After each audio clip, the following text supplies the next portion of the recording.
మహాత్మా జ్యోతిబా ఫూలే ఆశయ స్ఫూర్తితో ఎన్టీఆర్ స్థాపించిన తెలుగుదేశం పార్టీ బీసీల సామాజిక, ఆర్థిక, రాజకీయ పురోగతి కోసం 40 ఏళ్లుగా కృషి చేస్తోంది. బీసీల ఎదుగుదలే టీడీపీ భావజాలం.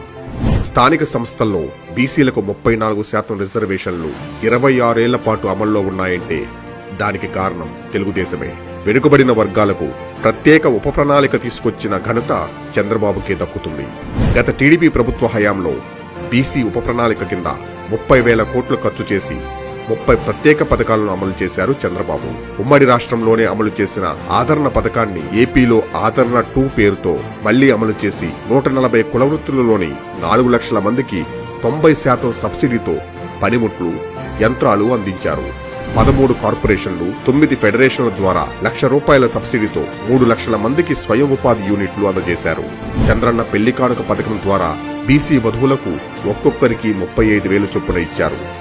బీసీ విద్యార్థుల కోసం ఎన్టీఆర్ విదేశీ విద్యాధరణ, ఎన్టీఆర్ విద్యోన్నతి, బీసీ స్టడీ సర్కిళ్లు, best available schools, post matric scholarships వంటి ఎన్నో పథకాలు అమలు చేశారు.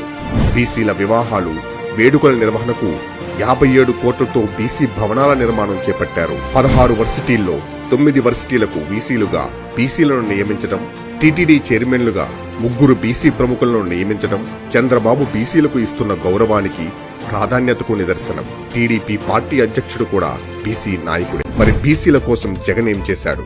స్థానిక సంస్థల్లో బీసీ రిజర్వేషన్ను 34% నుంచి 24% తగ్గించి 16,800 మంది బీసీ నేతలకు రాజకీయ అవకాశాలను తగ్గించాడు. 28 బీసీ సంక్షేమ పథకాలను రద్దు చేశాడు. బీసీల కోసం 75,000 కోట్లు ఖర్చు చేస్తా అని చెప్పి 56 కార్పొరేషన్లలో కనీసం ₹56 లేకుండా చేశాడు. 12 నామినేటెడ్ పదవుల్లో 50% రిజర్వేషన్లు కల్పిస్తూ చట్టం తీసుకొస్తానని చెప్పిన జగన్ ఒక్క మాటను కూడా నిలబెట్టుకోలేదు. పైగా బీసీలను దారుణంగా అణిచేందుకు 27,000 మందిపై తప్పుడు కేసులు పెట్టించాడు. కంచర్ల జల్లయ్య యాదవ్, తోట చంద్రయ్య, నందం సుబ్బయ్య వంటి 26 మంది బీసీ నేతలను చేయించాడు. 2,500 మందిపై దాడులు చేయించాడు. తన అక్కను వేధించొద్దని అన్నందుకు 10వ తరగతి చదువుతున్న బీసీ విద్యార్థి అమర్నాథ్ గౌడ్ ను వైసీపీ రౌడీలు సజీవం చేస్తే కనీసం మనిషిగా అయినా ఖండిస్తూ ఒక్క మాట మాట్లాడలేదు. బీసీ ద్రోహి జగన్ పాలన అంతమైతే గాని బీసీలకు భవిష్యత్తు లేదు.